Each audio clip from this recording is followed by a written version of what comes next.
Transcendent Knowledge podcast. We're going to move in quite a different direction to what we've been doing previously. And to start with, I would like to mention our listener base, because it now seems that we have developed a small base of people who are basically following this project in real time and checking the episodes as they come out.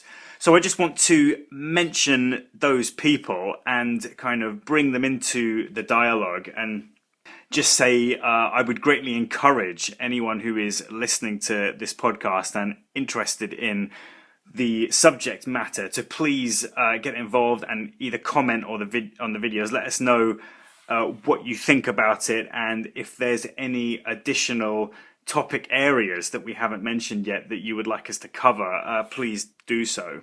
Yes, great. I also want to point out a correction that should be made to episode 9, in which I was discussing the censorship of Freak and Gandhi by their editors, in which they advise that Freak and Gandhi remove any mention of psychedelics from their work on the no historical Jesus, or the mythic Jesus.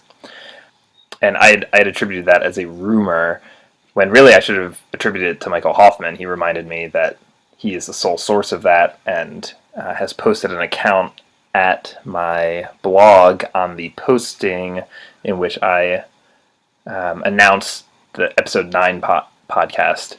He's posted a full account there, so he is the source of that. It's not a rumor. It comes straight from Michael Hoffman, who had asked Freaking Gandhi directly why there was no mention of entheogens or psychedelics in their work. So I just want to point that out to our listeners. Right, so Freaker and Gandhi, as far as I know, haven't mentioned this publicly and explicitly. We only hear about this via Michael Hoffman from a private conversation that he had with Freaker and Gandhi. But what it amounts to is that now we have clear evidence of three actual writers who have been pressured by their publishers to write in a certain way or not address the maximal entheogen theory of religion and its ramifications, like no free will determinism, and also ahistoricity, explicitly in their book. So we've got Freaker and Gandhi in the Jesus Mysteries, and also David Hillman. And he's actually admitted this publicly and come out and said how in his PhD Viva, when they were marking his PhD, that he was basically told in no uncertain terms that he was not allowed to mention certain topics and to present the entheogen theory of ancient culture in a certain way. So it just adds to the picture that we build up about how the publishing industry is effectively controlled by a PR department which prevents certain ideas from coming out in an attempt to suppress the line of inquiry that was really started by John Allegro. So anyway, just to kind of wrap that up, it's basically saying that Freaker and Gandhi, that's more than just a rumor. It's something that is personally testified by Michael Hoffman, that he was told that they were not. What exactly was the subject that they weren't able to write about fully? Well, so it's specifically that they had to reduce their section on entheogens and psychedelics in the Jesus Mysteries book, because the publisher thought that having multiple controversial assertions, I'm quoting here from Michael's comment, that having multiple controversial assertions in a single book would reduce the sales of the book. So there's a financial motivation behind this. And that's really the combination of ideas that they are forbidden from expressing is really the same as those that Allegro got in trouble for expressing, which is specifically the combination of ahistoricity, saying that Jesus Christ was not a singular historical figure, combined with entheogens in ancient culture and in entheogens at the genesis of religion. That's the hot, controversial combination that is forbidden, that Freaker and Gandhi were forbidden from writing about. Mm-hmm. Okay, so moving on from that, we're changing direction in terms of what we're covering quite dramatically, because for now, at least, we're going to move away from the domain of popular psychedelic theorizing in the modern age, like we've been covering people like Terence McKenna and Martin Ball and the neuroscientists David Nutt and Robin Carhart Harris. So we're moving right away from that, because having covered Terence McKenna so fully and really summarized his relevance, I feel like we can now afford to move away from that and kind of draw a line underneath that. Although I'm sure eventually we will come back to covering those kinds of topics. But for now, we're going to go back in history to talk about ancient Greek philosophy, but specifically Plato and Platonism, and explain how that is relevant to the ego death theory and to Michael Hoffman's style of transcendent thinking in terms of cybernetics and determinism. So just to cover that initial question, I wonder if you could say something about why you feel that Plato is relevant to ego death theory. Sure. Why is Plato relevant to the ego death theory, to its paradigm, and more generally to trippers? Why would Plato be relevant to them? Well, starting, I guess, generally, one aspect is just making sense of culture, the culture that we've inherited. And Plato is one of the major figures, and Platonism is one of the major traditions of Western thought and culture. And so understanding that and explaining that in the terms of the ego death theory helps strengthen the reach and the explanatory power, or demonstrates the explanatory power of the ego death theory and its value. In a way, it's kind of similar to what the ego death theory main article and what years of Michael Hoffman's work had produced of explaining and taking over Christianity from the inside. Plato is another major tradition. Now, Plato is especially relevant for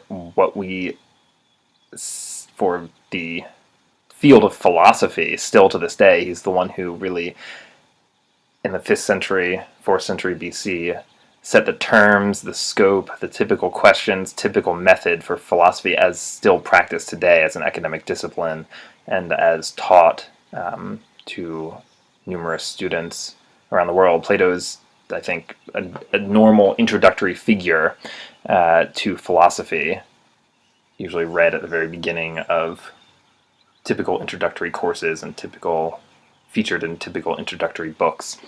And in many ways, he's still considered the founder of philosophy, the first to really, as I said, define that term, philosophy, even though it had been in use before him. But he's the one who exerted such an influence over its definition and its methods. Additionally, Plato's texts have been read in every era, in many cultures since they were written, and have been used as the basis for posing and then for answering many questions, both reacting against Plato's answers and providing new answers. And in this way, for example, Plato is relevant for Christianity, as especially in the later development of Platonism that we call Neoplatonism. Early Christian authors frequently interacted with Neoplatonist authors and engaged with them and to some extent absorbed some of their ideas. So Platonism is extremely relevant for explaining Christianity and the Christian tradition. But his works have also been influential in many other cultures. I'm thinking of Greek Byzantine culture and Islamic Arabic culture, through which many of Plato's works were survived and transmitted back to Western Europe. Just to add to that point about the relevance of Platonism to Christianity, the German philosopher Friedrich Nietzsche famously said in one of his books that Christianity is basically Platonism for laypersons, or for people who are not trained in philosophy. And I think there's a very strong case to be made for that. in combination with what you said, that many of the early Christian writers were interacting with Neoplatonist writers. So the structure, the fundamental structure of Platonism, which is the hierarchy of transcendence, the relationship between unity and multiplicity, is a prominent central theme in Christian theology. But even further than that, that general theme, the Platonist theme of unity over multiplicity, is evident in Judaism and Islam very centrally as part of their theological models. And you can also extend that to Hinduism, which has the idea of the relationship between Brahman and Atman, like the one Brahman and the multiple Atman, and that too is the same central shape of theological modeling that we see in Platonism. So Plato can be linked at the core to the grand tradition of religious history in those terms, I think, but in particular Judeo-Christianity and Islam. And because ego death theory puts such a heavy emphasis on Christianity and on explaining the political and ideological motivations behind Christianity, that's a major reason why it's so relevant for us to be talking about Platonism and really spelling out the details. So Platonism has a similarity, either a direct influence or a close similarity to many other religious traditions, despite the fact that it is often claimed for the thought to be distinct field of philosophy. Right. And so Plato often, yes, is just treated as a philosopher in our modern distinctions of fields, though these distinctions are simply modern creations. For Plato's own activities, there was no such distinction. I mean, there was a distinction. It's tricky. There's a different set of distinctions. Plato was, as I mentioned earlier, was very keen to separate philosophy from a number of other cultural traditions, including, for example, the mystery religions and other sorts of inherently, or not inherently, but so-called religious practices. Also poetry. He was keen to distinguish it from poetry. Right, so poetry, but also from practices that we label as magic, though the modern era has slowly come to realize that magic and religion are not so separate in an ancient or pre-modern context. And then also with different fields of knowledge, for example, natural philosophy or natural science, and medicine as well. So Plato has this close interaction with a number of his fields of his contemporary fields of knowledge.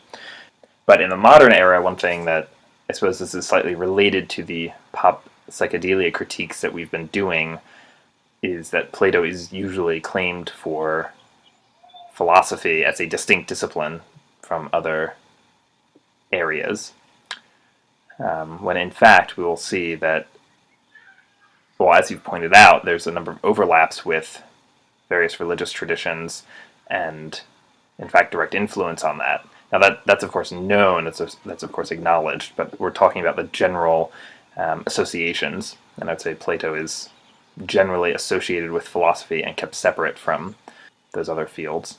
Do you think that maybe the difference is the degree of rationality that is involved in the respective fields that distinguishes philosophy from say, mystery religion?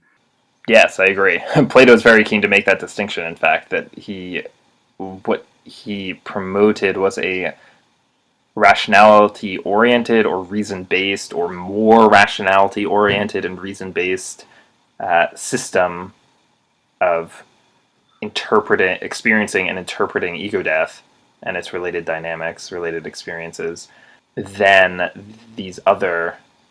say the mystery religions or poetry or magic.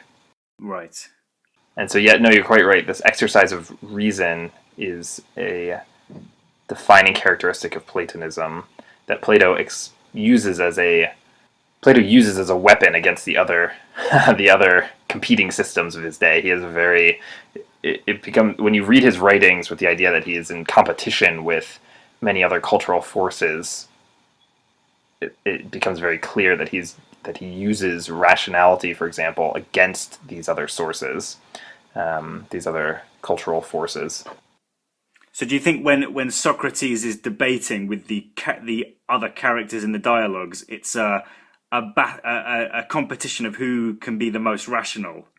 Well, I'm not sure I would put it that way of it being a competition of who can be the most rational. What I mean when I say rationality oriented is that there's the famous Socratic dialogue, the questioning that Socrates does, as depicted in Plato's dialogues, in which he asks the people he's talking with, his interlocutors is the common term, his interlocutors.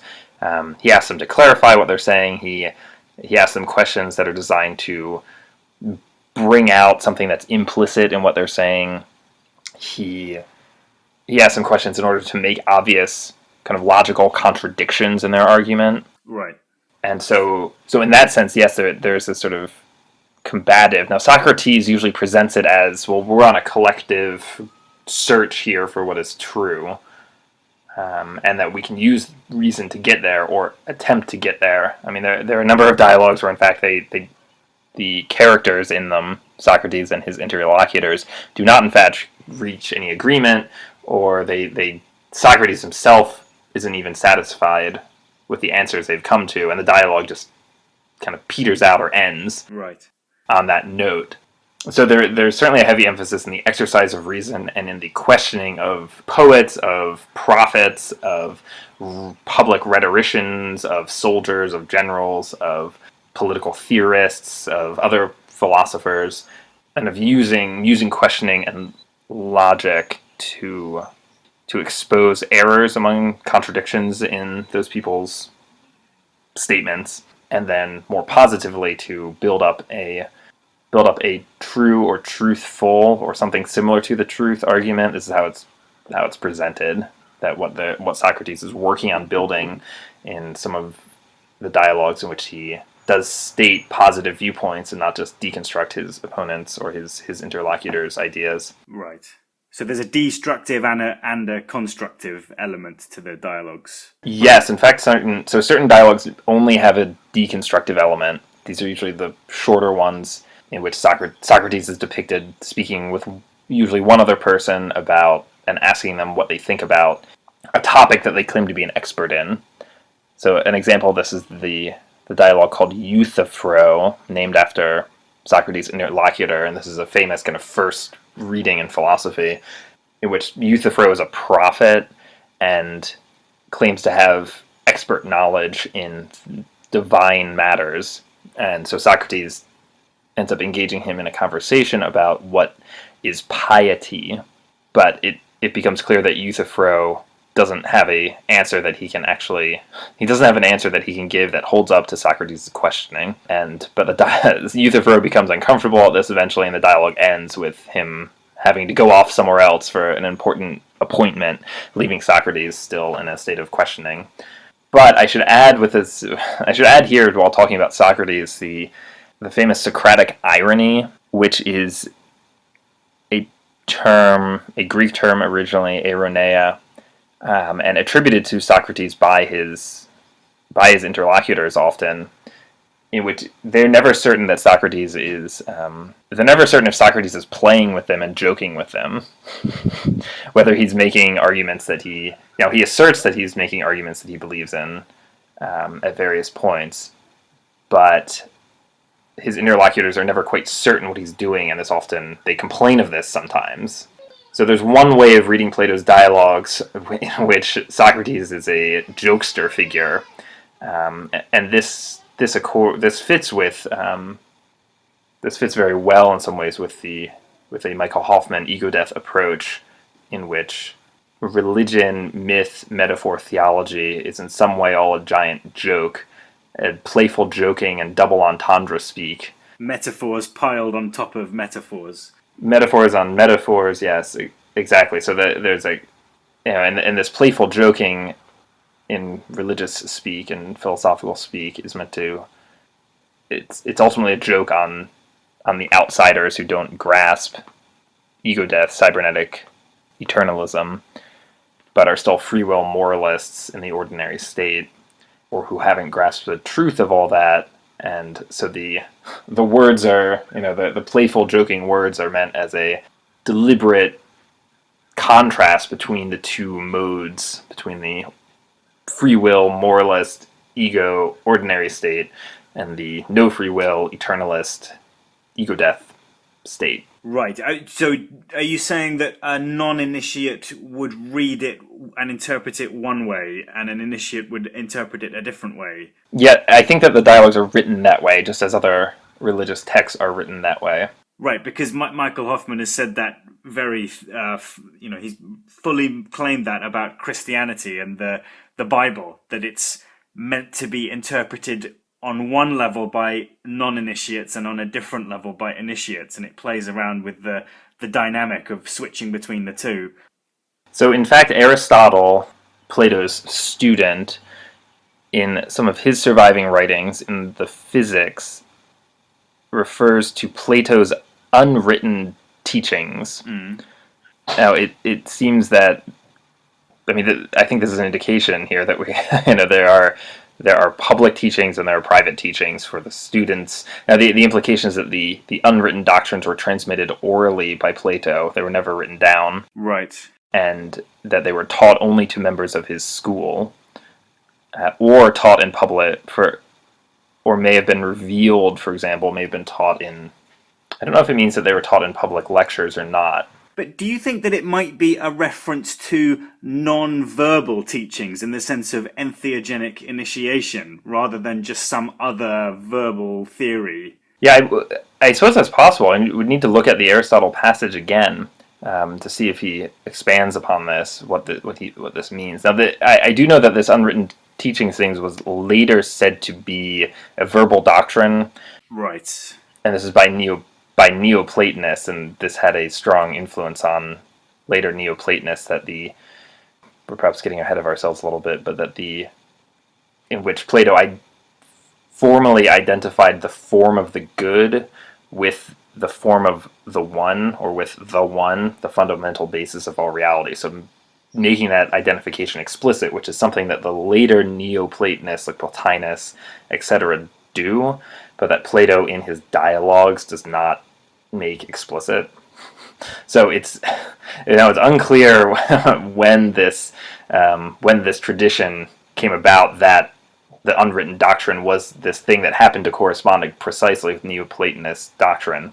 But nonetheless, there is a comment in Aristotle about unwritten doctrines, and so you're suggesting that what we're talking about is entheogenic initiation, a la the mysteries. In the same sense that, because around the whole thing of Eleusis, about how it was a crime to tell the truth and to speak about what goes on behind the closed doors of the ceremonies, and I'm thinking it might be that kind of sense of being hidden and you're not allowed to reveal the mystery kind of thing, but that it could be a verbal theory, or, like as you're saying, explicitly equating the one with the form of the good, but it also could be the experiential element of initiation, of giving psychedelic drugs to somebody and then allowing them to have the experience of ego death transcendence. It's certainly true with regards to the mysteries and to initiation that in the cultural context of Athens in the 5th and 4th century BC, that yes, the prohibition about revealing the mysteries was taken extremely seriously. There were numerous public trials of people who were thought to have profaned the Eleusinian mysteries. I know in past weeks I've complained about people focusing too much on the Eleusinian mysteries, but in this case it is in fact quite appropriate, because at this time the Eleusinian mysteries were essentially a state sponsored and by Athens. Athens had taken over this originally independent site of Eleusis, and the mysteries were at this time essentially state sponsored rights, and so the state and the public democracy took it very seriously. And they took that taboo about revealing the mysteries very seriously. Yes, and there were a number of high-profile cases in the late 5th century in which the charge was revealing the mysteries or profaning the mysteries in some way. And wasn't Socrates... And in addition, so the famous trial of Socrates, now our sources for that trial are mainly a speech that Plato wrote called the Apology of Socrates, which is supposed to be Socrates' defense speech. That is often taken to be the main source for the charges and the defense that Socrates gave of himself at the trial. However, there were other apologies of Socrates written by other people. So Plato is not the only person who wrote about Socrates, though he is the dominant surviving source for Socrates. But returning to the trial, the details of the trial, yeah, so he was brought up on a charge of impiety for introducing new gods into the city. Right. And secondly, for corrupting the youth. But is that the same thing as profaning the mysteries, corrupting the youth? Are they the same concept? No, well,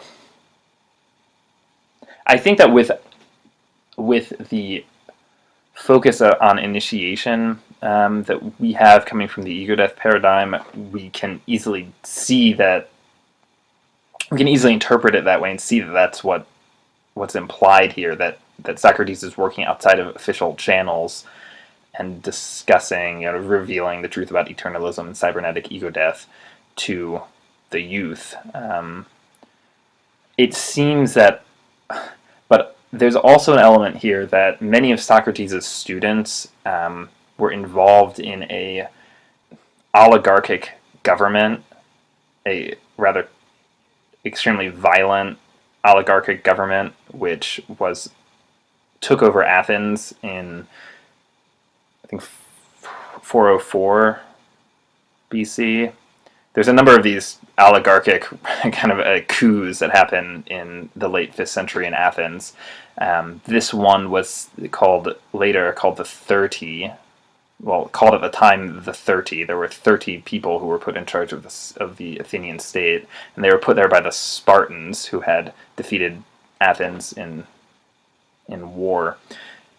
Many of Socrates' students or friends and associates were part of the 30, and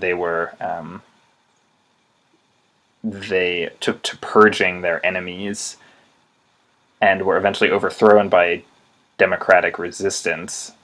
And so Socrates was rather, his public image was rather tainted by this association. It had already been rather low, it seems.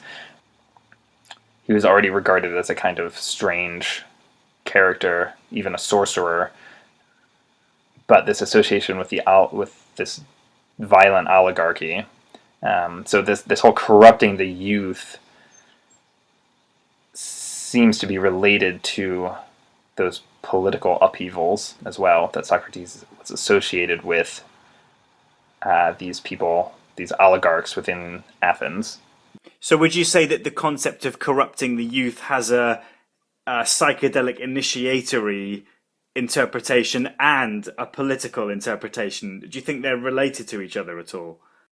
I think, yes, so what we're dealing with here with ancient Athens is an intentional blending of these two concepts of psychedelic initiation and politics. This is also extremely relevant for Plato and for later Platonism. So, yes, the formal charges brought against Socrates, because they have a religious element to them, have a seriousness and weightiness to them within the Athenian legal system. And I am not sure that they could have brought him to trial for just for simply associating with oligarchs. So that's another context here. So we're trying to reconstruct this based upon the specific context of this legal trial. But yeah, so there is definitely a linkage between initiating the youth into the mysteries and politics. Now, the Athenians came to regard Eleusis as a democratic institution, whatever its origin was, Eleusis had an earlier origin, but they, as I said, the state had taken over, the democracy had taken over the mysteries at Eleusis, and that became a sign of democratic initiation, of joining the democratic state and of supporting the democratic state and arrangement. Whereas profaning those mysteries or in doing initiations in other ways, especially in ways that combined making, profaning the mysteries or making fun of them. There's examples of people dressing up like the mystery characters at parties, and this is discovered and people are brought to trial for this. So often these two things were linked, and they were taken to be a sign of aristocratic and oligarchic ambitions and anti-democratic sentiment. So there is definitely a link there, I think, between this charge of corrupting the youth and this has a dual meaning of, or kind of an intermingled meaning of, entheogenic initiation outside of the normal channels and of promoting or seeming to promote oligarchic tendencies.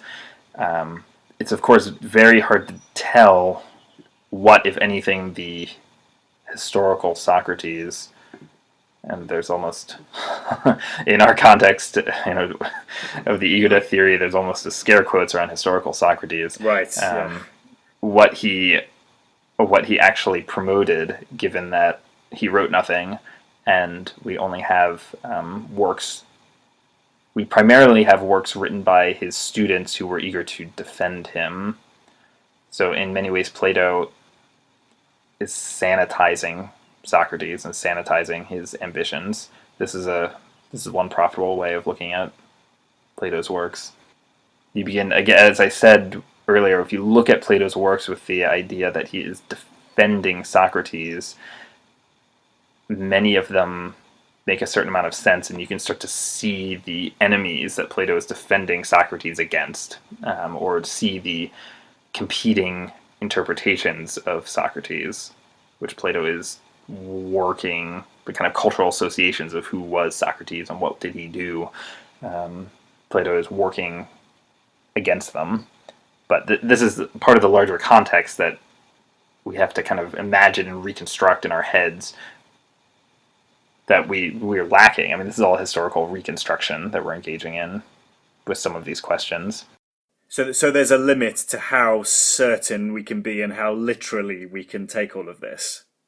Yes, obviously, yes. And I've written about this problem before at my website with regard to the field of classics and the extent to which we take things literally, and in a way this relates back to the great cosmic joking aspect of all this, that there's a, reading things for historical context is a egoic literalist way of reading, right.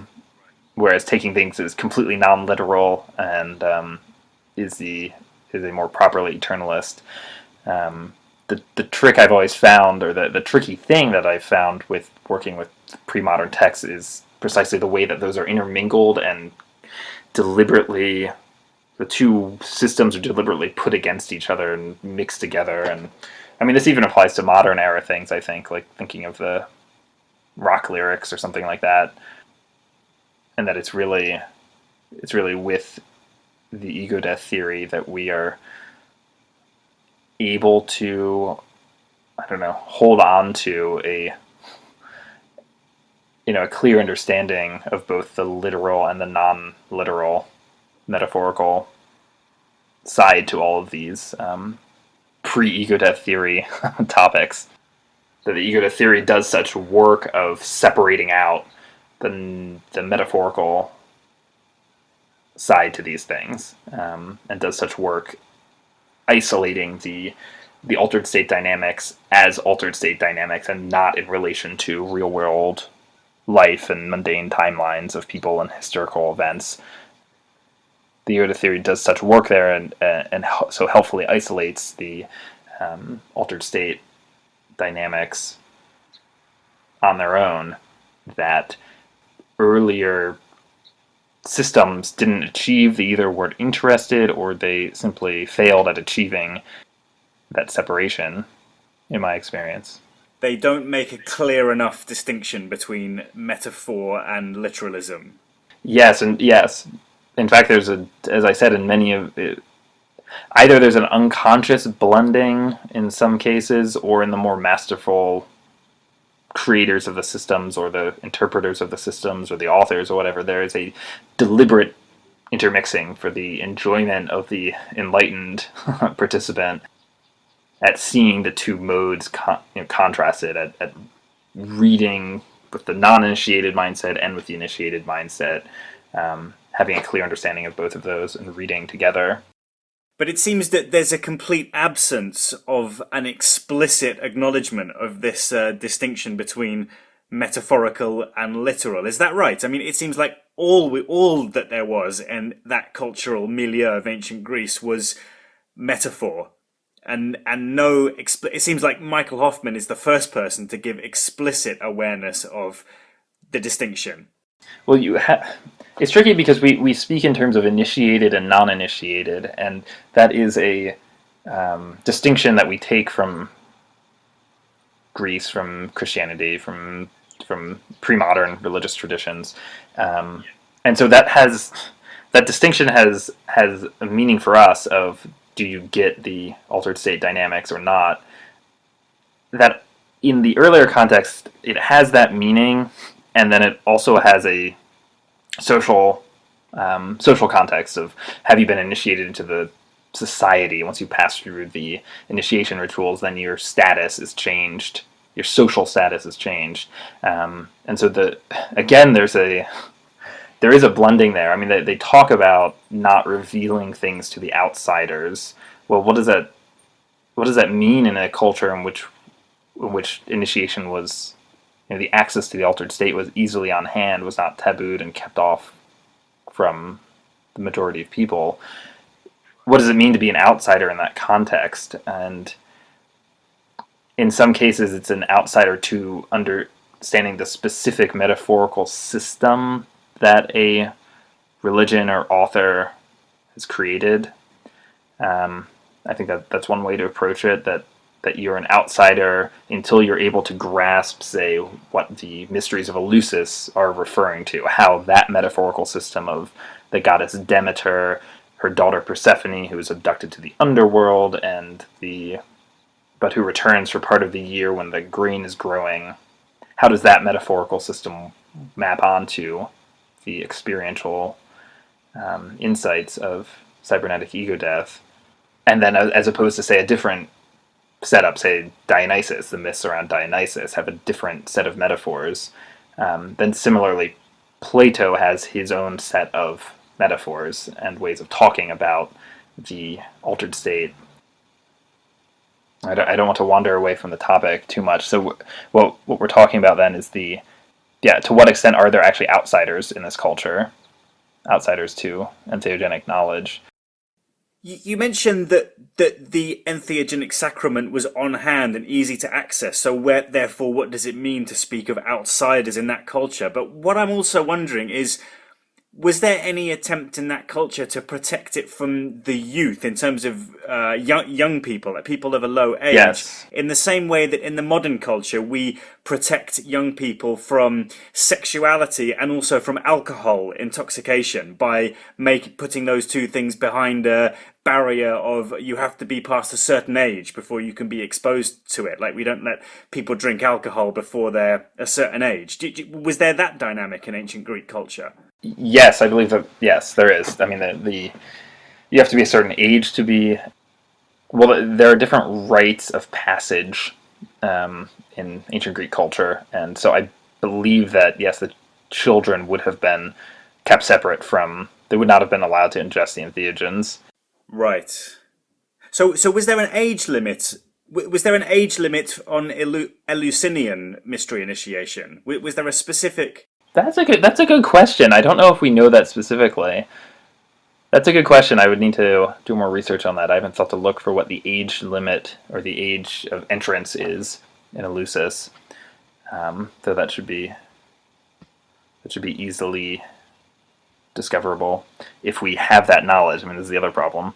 Now, it would make sense that there is an age limit, and again, I'm referring here to things that Michael Hoffman has written over the years. It would make sense that there be an age limit to allow the egoic world model to come to fruition, to develop to a certain extent, in order to, in order to really fully blow it up, you need to have it there.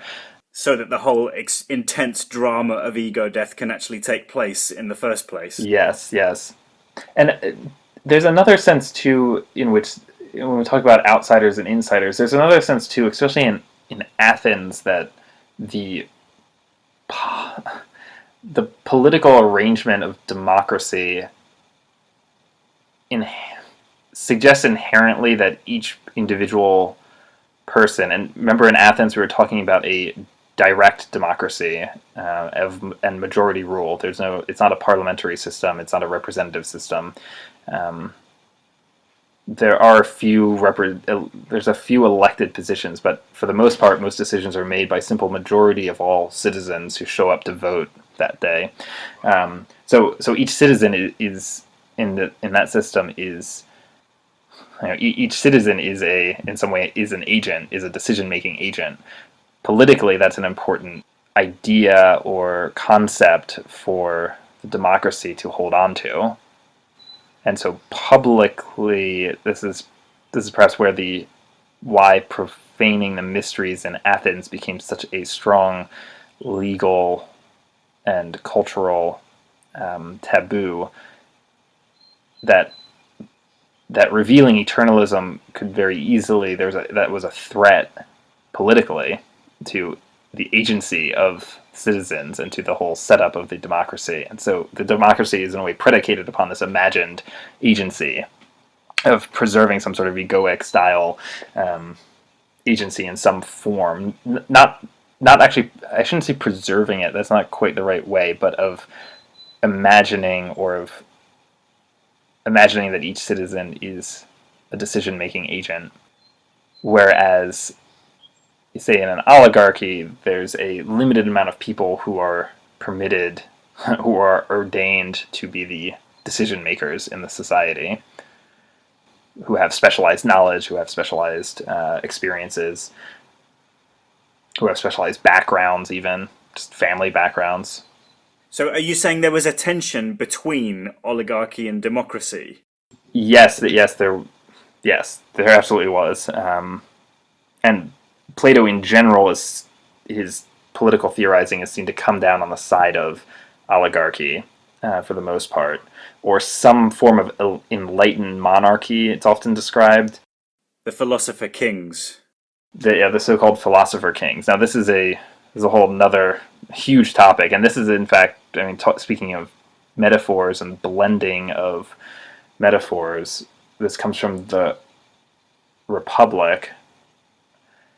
And in that, Socrates launches on a lengthy comparison of the city-state and the soul, and describes various arrangements of the city-state and of the soul. And so there's an analogy between this enlightened monarchy of the philosopher kings and, in Plato's mind, the ideal stable, knowledgeable soul that has knowledge of eternalism, the eternal forms. And then at the other end of this scale, there is the tyranny there is a tyrant, the opposite of the philosopher king. There is the tyrant who follows only his immediate desires, and then there is the tyrannical soul, who is a kind of drunken ego, essentially, following desires, immediate desires, and things like that. Instead of following the eternal form of the good, he's attached to the sensible realm, the fleeting, impermanent, sensible realm, as opposed to the eternal, unchanging realm of the forms. The distinction you're making here is also related to the distinction between the types of city-state in the Republic, yeah? Yes, so the distinction here, there are five different city-states in the Republic, and so there's a um, intentional, conscious blending. Socrates makes this clear. He says, in order to describe the soul better, we're going to use an analogy of the state, of government, of arrangements of society, because the soul is miniature in comparison to the city-state, and so the state is larger, and so it's like a magnifying glass or something that we can use. It's like as above, so below. Yes, so yes, so here there's a clear analogy thing as well, that in order to make sense of the soul, we have to use analogy. Oh, so this is important. This is an explicit case of metaphorization in Plato. Yes, this is an explicit case of metaphorization, not even directly to conceal ego death, etc., from the uninitiated, but this is just an explicit metaphor will help us to understand the soul and its experiences, to illustrate it.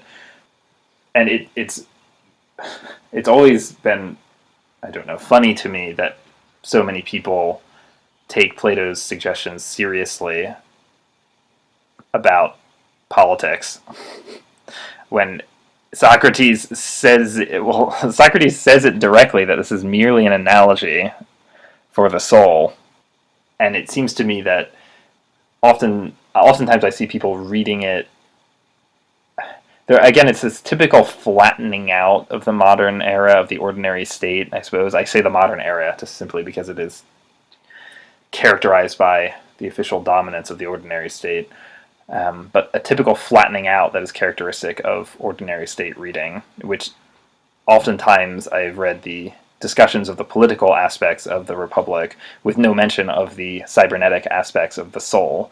I mean, it's a very strong metaphor because it has to do with governance of the city-state. How should the city-state be governed, and then how should the soul be?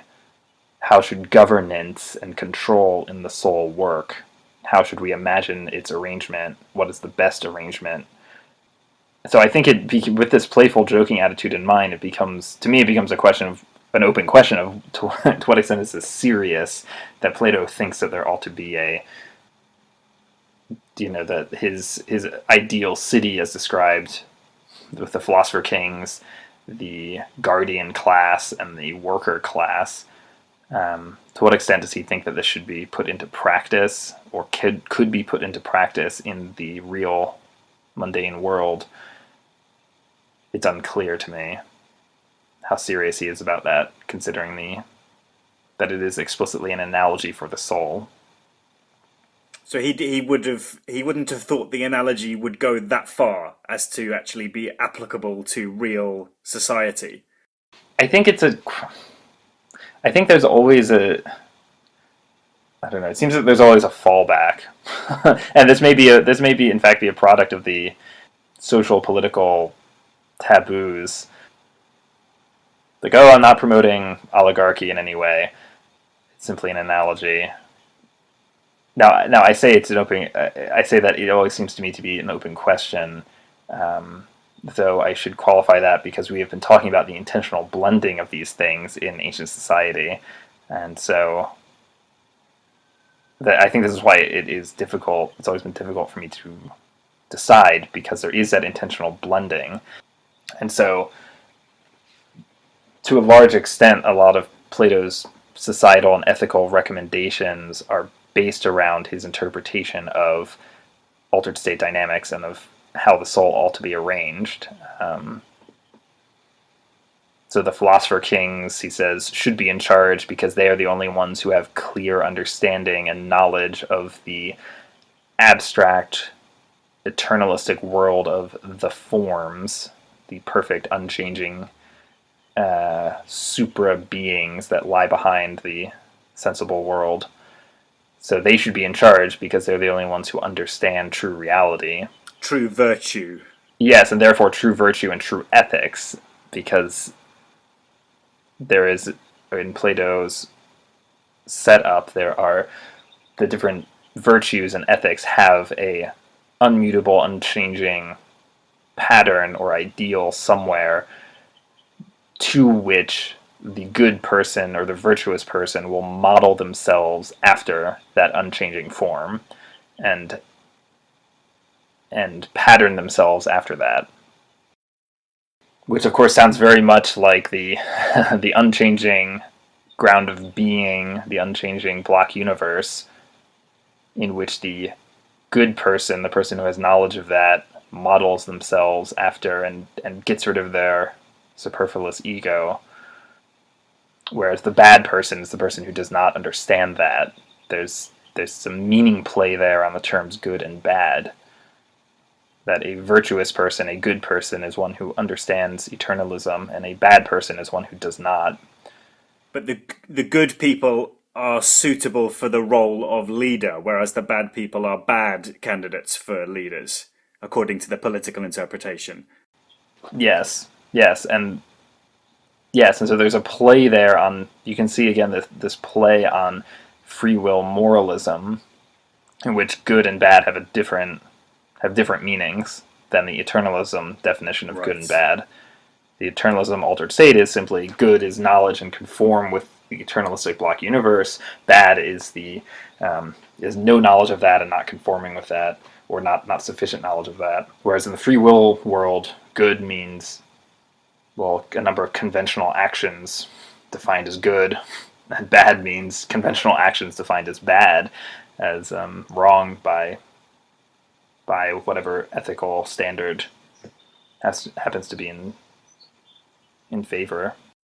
But in addition to looking at the two states in isolation, is there also an implication there that there's an initiatory model, and that it's a progression from one political state of affairs to another political state of affairs? So in you've got the pre-initiation society is governed by ego-democratical tyrants, and then in the enlightened society is governed by initiated philosopher kings. So there's an initiatory model as well as two separate models of how states could be organized.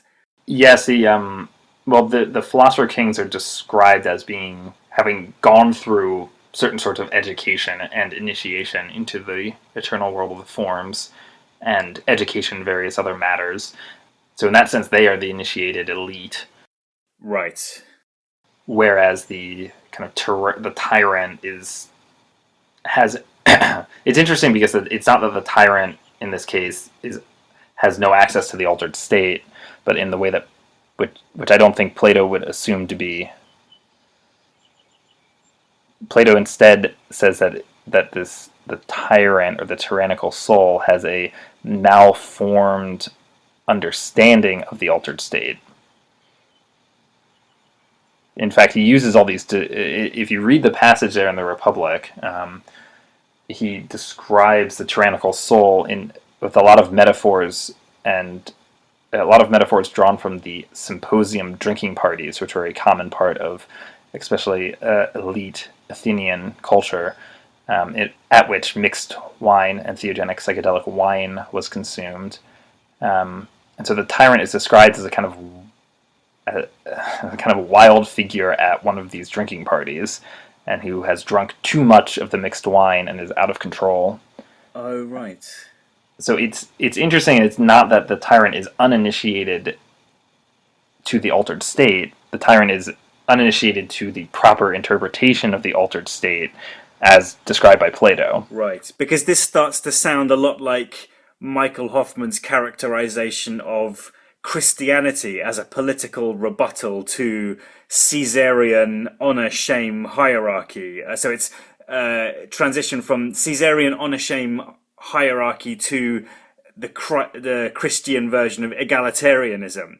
But both sides, both sides of that spectrum are fully psychedelically initiated. It's just that they're using the psychedelic initiation in two different ways. And Caesar was using psychedelic initiation to prop up the hierarchical social structure, whereas Christianity is using the psychedelic insight to prop up an egalitarian political vision. Did you think that's similar to what we're talking about here in Platonism and the Republic?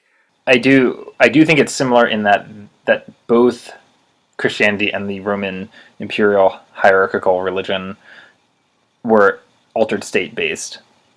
So we're talking about two competing altered state systems. So in that sense, we're in the Christianity imperial cult combat. We're talking about two competing systems of altered state interpretation. Of course, in Plato's Republic, we're talking about a literary work written by one person. So it's the virtues. He's kind of stacked the deck in a certain way. I mean, the philosopher kings are, of course, going to be the ideal scenario. We don't hear an attack on the philosopher kings like we see attacks on Christianity from the Roman imperial side, or vice versa, I guess. Or we don't have competing systems necessarily. Well, I need to be careful how I'm talking. There are competing systems, but they're all depicted by Plato in this case, as opposed to competing systems within the society at large in the case of the Roman imperial hierarchy versus Christianity. But it's important to emphasize that the distinction is not one of pre-initiate and post-initiate. I think that's the main point here. Yes, that to me has been one of the biggest challenges at reading and interpreting pre-modern culture, is that it's what we're not looking for. We are not looking for a similar setup to today's society, in which we think that initiation, authentic altered state initiation, is rare and deviant and hidden. It's not that the altered state was rare and hidden, so we're not on the lookout for the one altered state person in the society who is secretly promoting it. Right. That's like the error of the moderate, or the moderate entheogen theory, like Wasson and Karl Ruck, or John Allegro as well, who looked for the one secretive, or secretive cults and secretive groups using entheogens and promoting the altered state. We're not looking for that. That's not how we should imagine and reconstruct, certainly ancient Athens. We're talking about competing. It's all altered state based. We're just talking about competing interpretations of the altered state.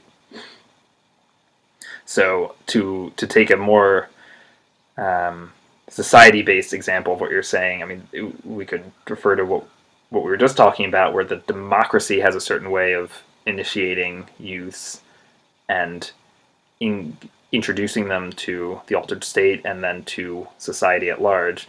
Philosophy has a different way of doing that. Right.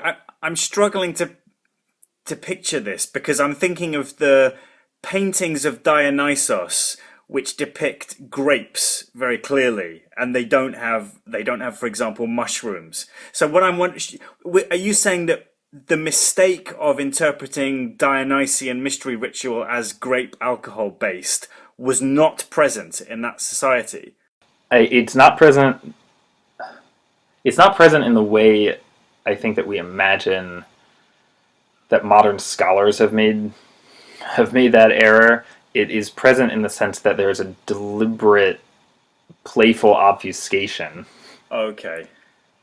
We're dealing with a hyper metaphorical situation, in which you've got to imagine like extreme playfulness in metaphor, that the grapes. Okay, there's no mushroom depicted, but the grapes refer to the wine, which was understood to be entheogenic. So nobody understood it. Which is something we can prove. From other sources. We don't need like that one painting that just has grapes in it to have a mushroom to prove that. We can prove that from other sources. Like, for example, the famous mosaic of Dionysus and Ariadne in a chariot. Yes, that has mushrooms, doesn't it? That has explicit mushroom shapes in front of the chariot. Yes, in the folds of the dress of a girl playing the tambourine, part of Dionysus' entourage. So, and it's interesting that you mentioned the grape shapes, because there are, and I think I've posted some photos of this, there are on many vase paintings, ancient Greek vase paintings, the clusters of grapes have a distinctly mushroom shape to them. Oh, okay. Now, I don't want to, I know, don't want to spend too much time in the like spot the mushroom game, but that is there. But there's a deliberate mixing of the two. It's like both a mushroom, but it's also the grapes of Dionysus for making the wine. But there's also the mushroom sitting in there. It's kind of a playful game, and it sounds like what your line of questioning is about. Well, are there no uninitiated? How do we imagine the society in which we're at the one time claiming that the altered state was easily accessible, but then we know the texts obfuscate and hide the altered state and talk about, I mean, the text and the images hide it to a certain extent and talk about, oh, there's the uninitiated. I mean, this is there in Christianity as well. There is the hiding of the truth from the outsiders, and I think that the initiatory societies of ancient Greece and the Mediterranean were, and I suppose worldwide, were eager to. They enjoyed the veiling and unveiling dynamic of altered state understanding, of the switch from the normal state to the altered state, of a normal state of interpretation to a. I guess what we should imagine is that it's not that everyone is going around all the time in the altered state, but that they have regular access to the altered state and are At the symposium banquets, which were a regular occurrence. Yes, for example, the symposium banquets, which are a regular occurrence, yes, and so they're switching regularly between the two states, I think would be the best way to conceive of the adults are switching regularly between the two states. And so they are living part of their lives in the egoic state and living part of their lives in the eternalistic state, and perhaps far more regularly than moderns do. So they're still interested in the playful hiding and revealing of the truth about eternalism. And then, moreover, there's this combination that in certain societies, there's this, in order to preserve public ethics and in order to preserve a certain different political formulations, requires hiding eternalism, which implies that there's no free will anyway. You can't hold people guilty for things. They're not decision makers. There's no morality. Morality is pushed up onto the creators, onto the creator, onto the ground of being. This is a threat to public morality, this idea. And so there's also an interest in keeping that hidden for that reason, to keep society functioning in various setups. So Athens had one way of setting that up. Sparta, for example, had a different way of setting that up and reinforcing public morals. Rome had a different way of setting it up at different periods of time. The Republic to the Empire. Christianity is a rebuttal to that. So the idea is that they had to retain a certain degree of egoic agency in order to keep the society functioning, and that involves hiding the no free will aspect of psychedelic initiation. Yes, so I guess what I'm suggesting, yes, I'm suggesting that there's a societal component to the hiding that involves keeping society functioning as it is. Though this could be at the service of of egalitarianism, or it could be at the service of repressive hierarchies. It could be at the service of either of those, or various types of those.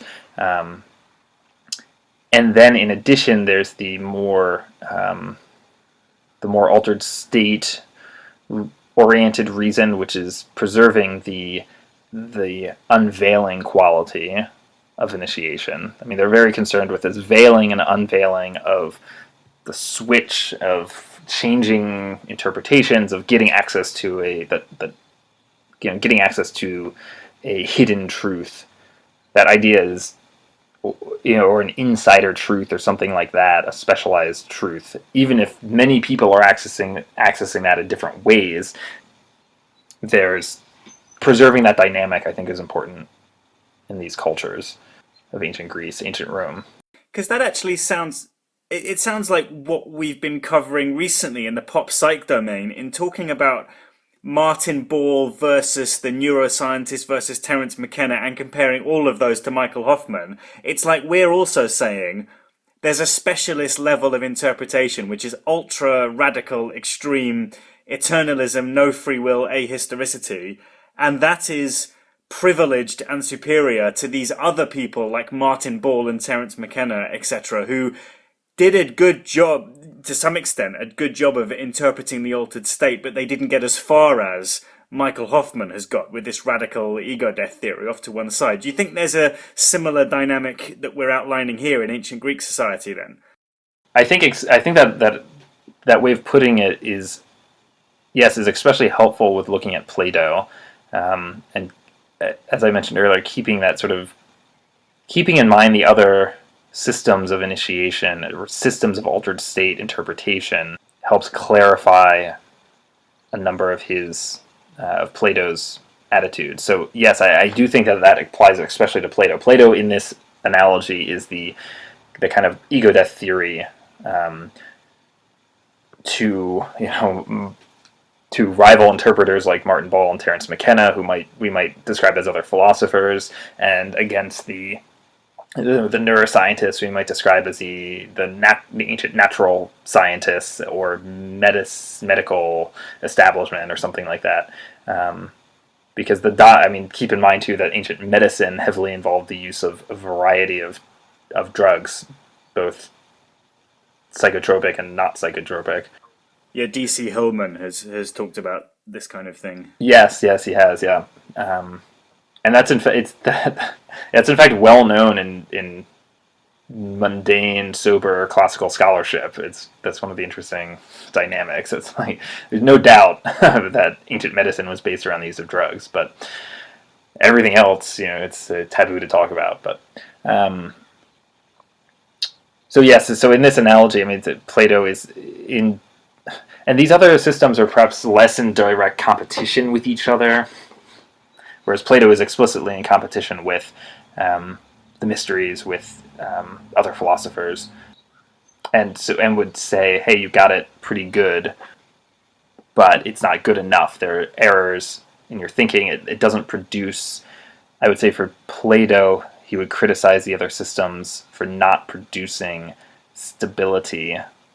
I was making an aside. So it's an indication of the incoherent, funny state of mundane modern scholarship that it is well acknowledged that ancient medicine used drug plants regularly, but it is it's taboo and forbidden to talk about it, to reveal that in other areas, in other fields of classical scholarship.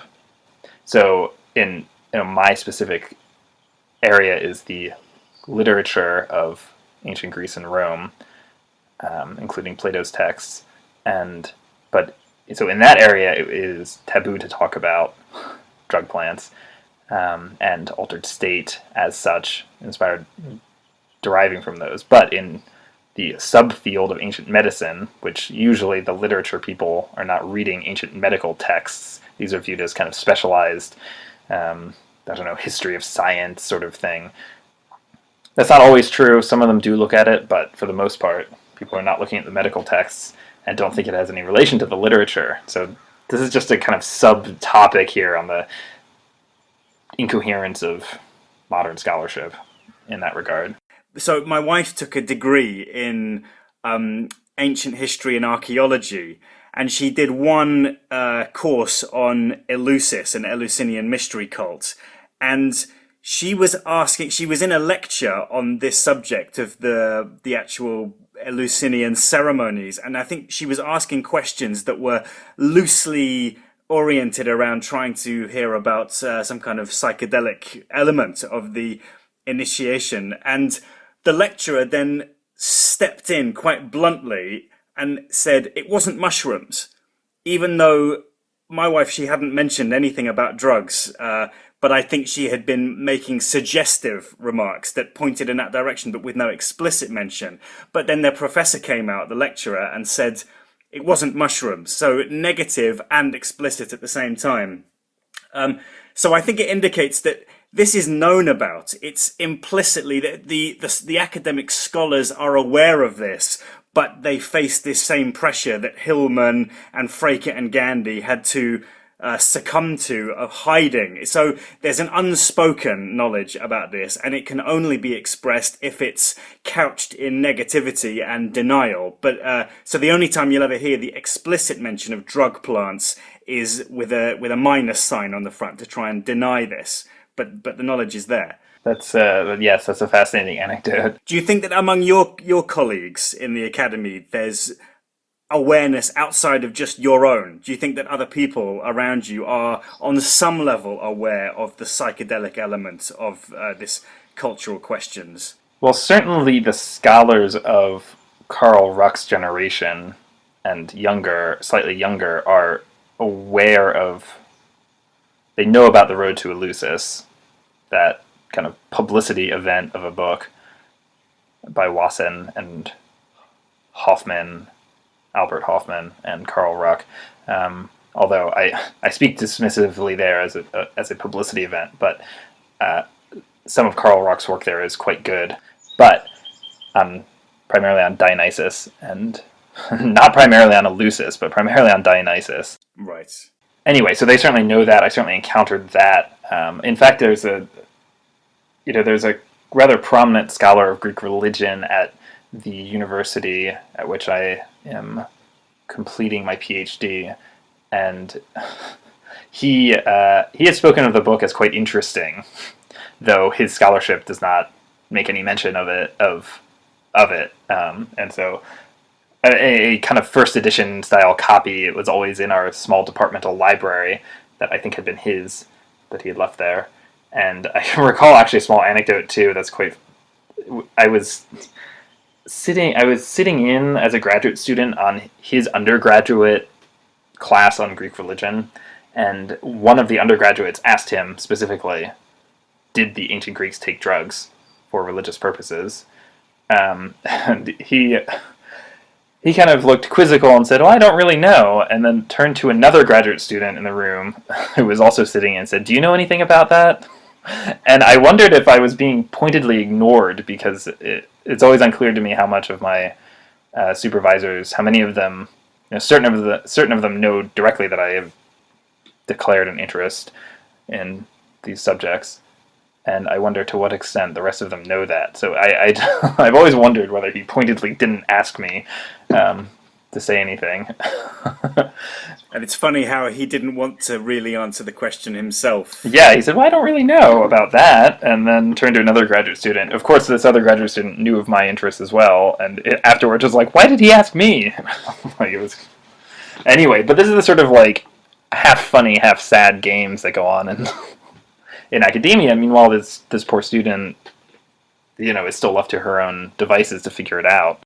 So it's the willful denial leads to incoherence in modeling what this was all about, what these texts that we have received are really talking about, because we insist on denying the drug basis of so much of this philosophy and politics.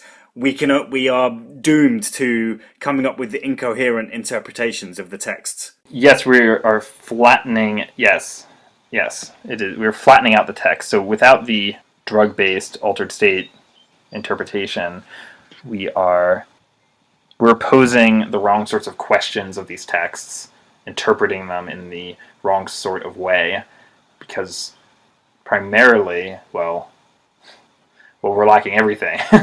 We don't approach it with a firm, clear understanding of loose cognition and what those effects are. So I say we, I shouldn't speak of we, because of course we are outside of that, the narrow we here, the ego death.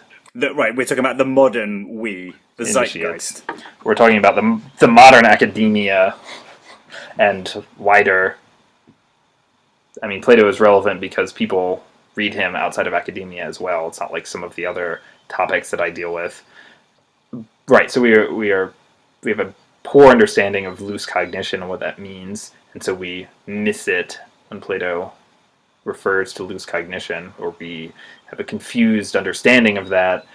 We don't understand cybernetic, ego death, and control governance issues within the soul, and so we confuse and when Plato discusses explicitly how the soul is arranged, for example, in the Republic or the several other dialogues, and uses analogies such as the charioteer, in which one part of the soul is the charioteer, or the steersman of the chariot, the driver of the chariot, leading two horses. Is this Phaedrus? Yes, this is in the dialogue, the Phaedrus. There's a lengthy analogy there in which the soul is described as a chariot consisting of a driver and two horses, a good docile horse who follows the driver's commands, and a hard to control horse that doesn't follow the driver's commands. So that there is a clear analogy, and one focused on steersmanship and cybernetic governance. And so when we come to read those if we don't understand the altered state, eternalism aspect of that, the non-control, the struggle for control, we are going to misinterpret that. We lack a clear understanding of experiential eternalism, and so we miss out the experiential aspects of the forms and of reasoning. And then as I've been dwelling on, a big barrier is a savvy understanding of metaphor.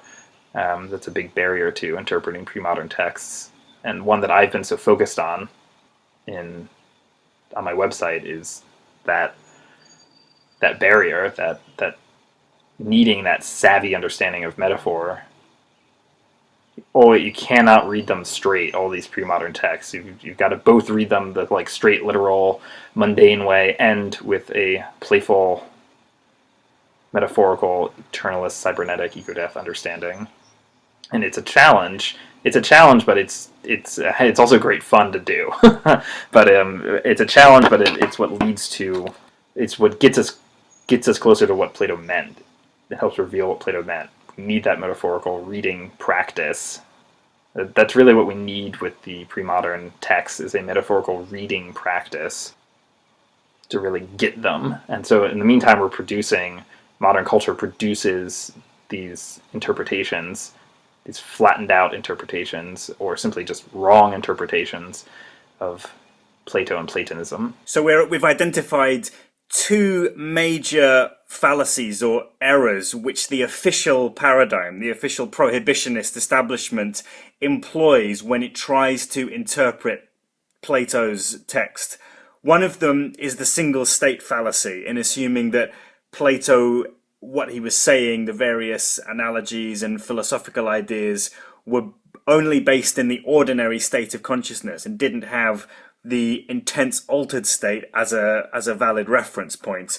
And in addition, related to that, but also somewhat distinct, is the lack of metaphor savviness that the official paradigm employs in looking at Plato, in not understanding, not being able to clearly tease apart the analogical level of interpretation from the literal level of interpretation, which leads to fudging them together, which again generates incoherence. Yes, and this metaphorical savviness applies to both the times when Plato is making an explicit analogy, such as the city-soul analogy or the charioteer analogy that we've mentioned, and then also to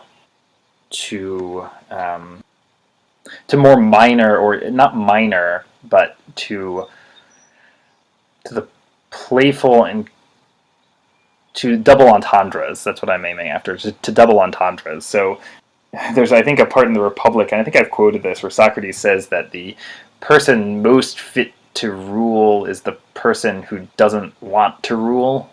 Oh, right. Which has, coming at it from with cybernetic playful metaphor in mind, to me is always a fun, sparkling sort of line that the person who is most fit to rule, to govern, to be a controller is the person who doesn't want to govern, who denies ego governance.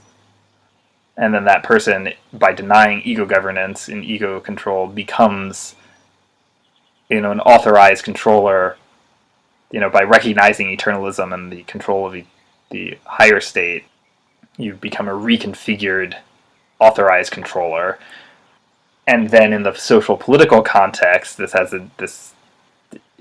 can then be applied playfully to the social political context. The person who is most fit to rule the state is the person who doesn't want to, the person who denies their ego. So that's an example of the sort of double entendre playfulness that really sparkles throughout a lot of Plato's works. And I use that sparkling, I think it's kind of dazzling sometimes. But only when you're able to recognize it. Yes, but only when you're able to recognize it, yes. So just to recap that idea, right, there's the explicit metaphors in Plato, and then there's the playful double entendres. And both of them are the explicit metaphors are being misinterpreted, and the double entendres are being ignored. Right. In modern scholarship. So that's the situation, I think, that we're in. Now... So just to clarify, you've given an example of the explicit metaphors. Could you just give an example of what you mean by the playful double entendres from Plato? Oh, sorry. That what I was just saying was an example of the playful double entendres. This line that the person who is fit to rule the state is the person who does not want to rule the state. I see. That's the context. It is a social political statement first and foremost, or that's its context in the Republic. But this coming at it with a cybernetic metaphor understanding, the person who is fit to rule the soul, or the part, the soul that is fit to govern or exert control, is the soul that doesn't want to, that has acknowledged a lack of control, that has gone through ego death. Right. So that's an example of the implicit double entendre sort of metaphor, where Plato doesn't comment on that or say, oh, and that's what I've just said is there. That's like an analogy for the soul, but that's sort of a minor comment or line that I think that the tripping mind, the ego death savvy mind, is going to lock onto. Just as, say, an individual lyric in a song, for example, can be taken out of that context and fixated upon, and its cybernetic potential can be revealed just in a single line. So there are single lines in Plato like that have that potential. Right. Now, I would like to say a few words. So we've talked about we're lacking the loose cognition, recognition, and things like that. I just want to say a few words about Michael Rinella's book, Pharmacon, which began as his PhD thesis. Now, I think he would, and then published as a book a few years ago, and I've written about this a little bit at my website. And he's also commented himself on your website, hasn't he? He has, yes, he has in the past. So his book reconstructs the context in which the altered state was normally accessible in ancient Athens. So he reviews scholarship about wine production and how wine was augmented with various psychotropic substances, and reviews the way that wine is discussed, for example, at the symposium drinking parties, and the way that the Eleusinian beverage is discussed, and points out that all this is entheogenic and based around psychotropic drugs. And he does so in a very standard scholarly way, and that book is incredibly significant in that regard. And I'm amazed that he was able to publish that and finish his dissertation in that way. But I think it's because he was not in a ancient history or classics department. He comes out of political philosophy. Oh, right. And then the other main thrust of his work is a analysis of Plato's political social philosophy with regards to the altered state. And so there has been some significant, and really scholars moving forward have to take stock of Rinella's work. And so this is a significant book. It is a scholarly book. It is not a, and I contrast that in my thinking with David Hillman's book, The Chemical Muse, which is a book for a popular audience, which makes the case that all of ancient culture, Greek and Roman, etc., various cultural practices were entheogenic.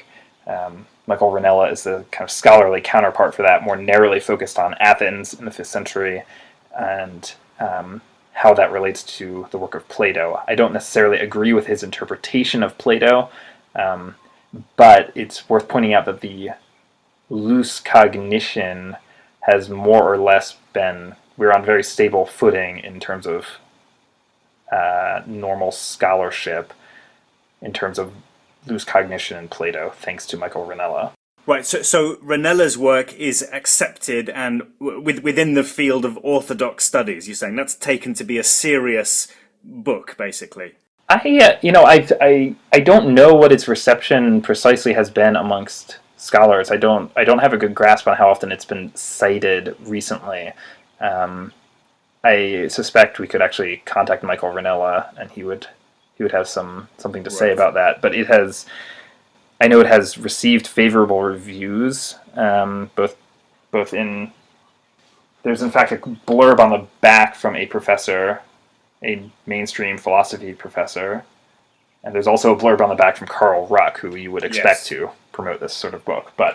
And I have seen, but I don't know what its reception has been in normal academic work. It's perhaps even too soon to tell, given the speed of academic publishing and how long it takes to absorb and uptake these things. I mean, it was published in 2010, though I believe he also told me that it sold well enough in its first printing to warrant a second printing in paperback form. So that's something at least. And I think I posted a photo one time. I saw it on sale at a scholarly bookstore in Rome, of all places. So it has made it's not a simply limited market, I guess. But we'll see its reception. We'll have to see a little bit. I don't know. I mean, now it's been 7 years. I would expect, whether people are just going to not touch it because it's too hot in a way, or what. Though I hope people will bring it up, and I would insist that people have to, because he makes the arguments clear in the normal scholarly situation typical of our times. He makes it unavoidable. You have to acknowledge that Plato is concerned with the altered state in some form, and that ancient Greek culture more widely was concerned with the altered state, with drug-based altered state, and not some sort of, anthropological, I don't know, not some sort of weird other culture anthropological explanation that the Greek culture was just so different that they had altered states without drugs. That's the prevailing view within academia, is that altered states in pre-modern and other cultures are just because the culture is so different from ours that we cannot grasp how easily they entered an altered state. That's that's the anthropological approach to altered states. That it is simply a product of the differences in culture. Michael Ranella makes it clear that no, they were in fact consuming psychotropic drugs. I think Michael Hoffman has referred to that as alien social psychology, as a theory of why the ancients were able to somehow experience altered states without drugs. It's just because they had some alien mental setup that allowed them to do that.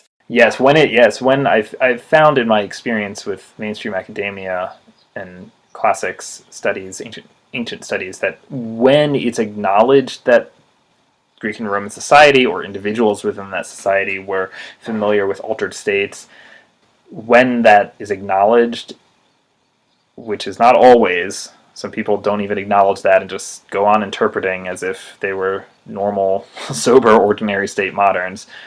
But when it's acknowledged, it is always, as a rule, it is attributed to some mysterious difference in culture that promotes an altered state within the ancient Greeks that somehow we don't have access to.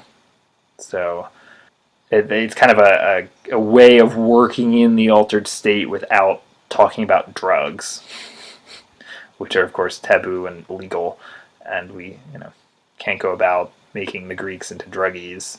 And it then has the effect of it's entheogen diminishment, and it puts a artificial boundary between the ancient Greek society and the modern society. And Michael Hoffman has referred to other instances of that. There was a book that he quoted from where in the introduction it said something about how modern students of mysticism have no way of actually experiencing firsthand what the mystics in those ancient times were able to experience, again because what those mystics had, which we moderns don't have, is this alien social psychology. To say nothing of the availability of drugs then and now. It just conveniently ignores the drug issue. Yes, it conveniently ignores it, and it opened this entheogen diminishment and alien social psychology explanation leaves the door open to these kind of weak, wishy-washy versions of the altered state as a kind of meditative, contemplative state, or as produced by sitting in darkness in a cave for long enough, or produced by fasting or something like that.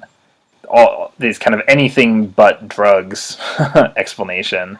But the ABD, anything but drugs, I think is how Michael coined it, the ABD explanation, which is funny because the term for someone who has finished all parts of their PhD dissertation except for their has finished all parts of their PhD except for their dissertation. It's I don't know in the UK how it's called, but in the US it's called ABD as well, all but dissertation. So I don't I really draw some sort of connection, but anything but drugs explanations for which I've seen pop up. There's a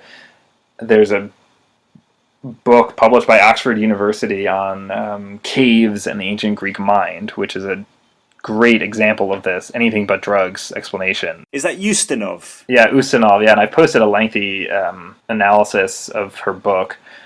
Yeah, all these altered states, or she focuses on altered states as produced by sitting in caves for long enough until hallucinations occur, and that is the source of altered state experiences in ancient Greek society. Of course, it's obvious that people did go to caves in ancient Greek society. There are cave sites, religious cults. People speak of going to caves, but the additional idea that was the source of the altered state, is comical, I guess, in my mind. But it also fits in very conveniently to Plato, given that the major analogy that is probably the most famous of the ones that are associated with him is the cave allegory, where he models altered state initiation in terms of being at the back of a dark cave. Right, so that this episode then has been really a kind of situating of Plato, a attempt to reconstruct a historical context for Plato, and a discussion of some of the problems of modern era scholarship with Plato. Because this is clearly an enormous topic, and this is going to take a long time to tease out all the relevant details. So really what we've done today is set a certain groundwork about the circumstances that Plato arose in and what he was addressing, and we can move on from there next time. Right, making the key point that he is not. It's not that we're not considering Plato as a lone figure promoting the altered state in a ordinary state-based culture, which is typical of, say, pop psychedelia, but that he is in an altered state oriented culture and promoting a certain interpretation of the altered state experiencing. I think that's the key summary of clearing out how we have to approach Plato, coming from our society in which the ordinary state is taken to be dominant, and that psychedelic interpreters need to promote the altered state in general, and its value in general. Whereas Plato doesn't have to do that.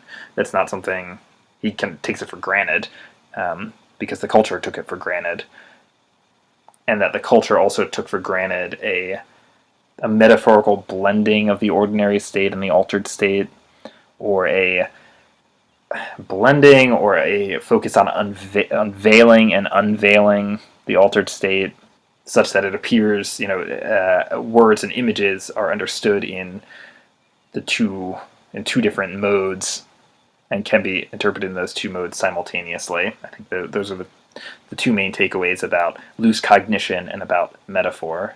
And then we will move on to some of the details of how Plato describes altered state experiencing and eternalism and cybernetic ego-death, such as the cave analogy, the divided line, the geometric forms, the denial of the reality of the material world,